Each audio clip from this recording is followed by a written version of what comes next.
ஆசீர்வாதமான காலை வணக்கம். இன்றைய நாளிலே உங்களை சந்திப்பதில் நான் மகிழ்ச்சி அடைகின்றேன். இன்றைய நாளிலே நாங்கள் தியானிக்க போகின்ற தலையங்கமாவது தேவனுடைய கண்களிலிருந்து நாங்கள் தப்புவிக்க முடியாது.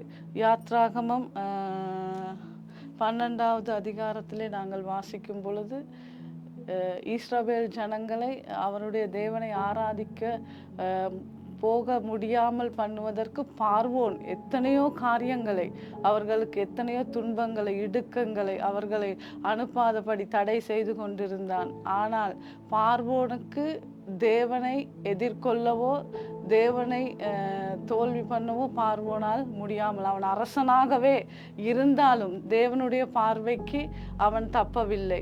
தேவன் கடைசி நேரத்தில் அவனுக்கு நேர்ந்தது இஸ்ரவேல் ஜனங்களை அவர்களுடைய வாக்குத்தத்தம் பண்ணின தேசத்துக்கு அவர்களை ஆராதிக்கும்படியாக அவர் பார்வோன் கடைசியிலே வந்து சொல்லுகிறான், நீங்கள் என்னை ஆசீர்வதித்து விட்டு போங்கள், உங்கள் தேவனை ஆராதிக்கும்படி. ஒரு ராஜா இறங்கி வர நாங்கள் காணுகிறோம், அவனுடைய இடத்தில் இருந்து இறங்கி வர காணுகிறோம். ஆம் பிரியமானவர்களை, நாங்கள் தேவனை நம்பி இருக்கும் பொழுது அது எப்படியாப்பட்ட ஒரு எதிர்ப்பாக இருந்தாலும், எப்படியாப்பட்ட ஒரு சூழ்நிலையாக இருந்தாலும், எத்தனை பலவானாக இருந்தாலும், அவர் தேவனுடைய பிள்ளைகளுக்கு விரோதமாய் வரும் பொழுது தேவன் அவர்களுக்கு விரோதமாக நிற்கிறவராயும் அவர்களோடு யுத்தம் பண்ணுகிறவராயும் இருக்கிறார்.